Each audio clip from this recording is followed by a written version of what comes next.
Belangkas, atau lebih dikenal sebagai kepiting ladam, merupakan salah satu hewan tertua di muka bumi. Sering disebut sebagai hewan fosil karena usianya yang mencapai 450.000 tahun, mereka berhasil bertahan dari kepunahan massal yang menghapus dinosaurus dan meloloskan diri dari kerasnya habitat zaman es. Terlahir dari zaman purba, kepiting ladam, atau Horseshoe crab, bukan hanya hewan fosil yang masih hidup, tetapi juga menjadi saksi bisu perjalanan evolusi yang panjang. Orang Jawa biasanya menyebut mereka dengan nama Mimi untuk jenis kelamin jantan, dan Mintuna untuk jenis kelamin betina. Makhluk ini tergolong hewan monogami, sehingga mereka sering dijadikan simbol untuk kelanggengan pasangan suami istri. Dalam bahasa Inggris, hewan ini dikenal sebagai Horseshoe crab atau ketam ladam karena bentuknya yang mirip ladam kuda atau kepiting tapal kuda.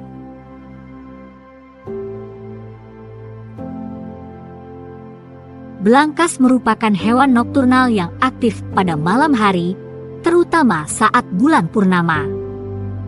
Hewan purba ini menggunakan kaki-kakinya untuk bergerak di sekitar mulut mereka. Terdapat anggota tubuh yang menyerupai kaki, namun sebenarnya itu adalah penjepit yang digunakan untuk memindahkan makanan agar lebih dekat ke mulut mereka. Penjepit ini juga digunakan oleh kepiting ladam untuk menghancurkan makanan favorit mereka agar lebih mudah dicerna.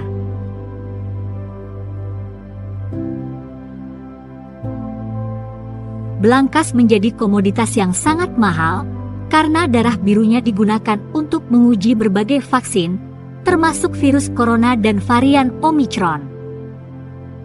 Darah ini juga berguna untuk menguji keamanan produk medis dan mengandung zat pembekuan yang digunakan dalam pembuatan ramuan limitless amebosit lysate atau LAL.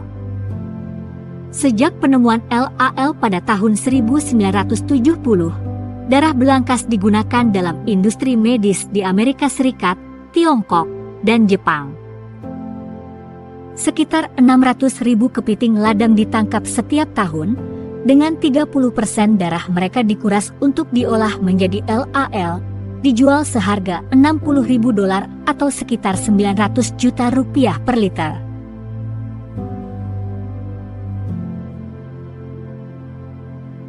Umumnya belangkas yang telah diambil darahnya akan dikembalikan ke habitatnya.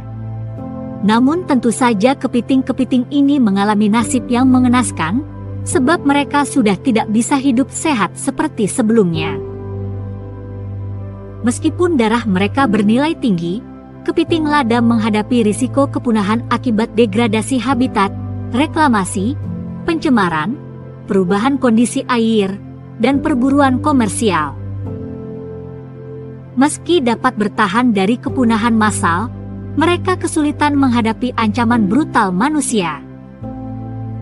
Pada tahun 2016, kepiting ladam masuk dalam daftar merah sebagai hewan yang terancam punah di Indonesia, dilindungi oleh Peraturan Pemerintah Republik Indonesia Nomor 7 Tahun 1999. Belangkas hidup di perairan dangkal di kawasan hutan mangrove, memiliki tubuh lebar pipih, dan berekor panjang seperti ikan pari.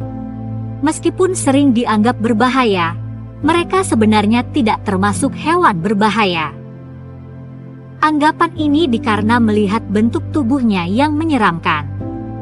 Padahal, sesungguhnya belangkas tidak termasuk hewan yang berbahaya meski memiliki ekor yang mirip dengan ikan pari. Belangkas tidak termasuk dalam jenis ikan. Bahkan julukan kepiting ladam pada hewan ini tidak lantas menjadikan mereka termasuk dalam keluarga kepiting.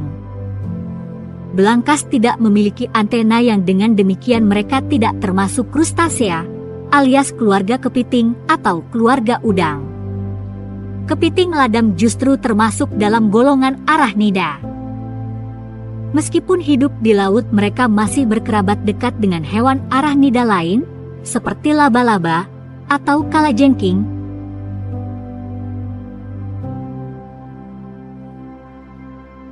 kepiting lada memiliki 10 mata yang berfungsi untuk berbagai tujuan. Pertama, terdapat sepasang mata majemuk di bagian atas tubuhnya yang digunakan untuk mencari pasangan. Di bagian belakangnya, terdapat masing-masing 1 mata lateral. Selanjutnya, ada sepasang mata median dan 1 mata endoparietale di bagian depan tubuh mereka. Di bagian bawah tubuhnya, terdapat 2 mata ventral yang diperkirakan berfungsi sebagai penunjuk arah ketika mereka berenang.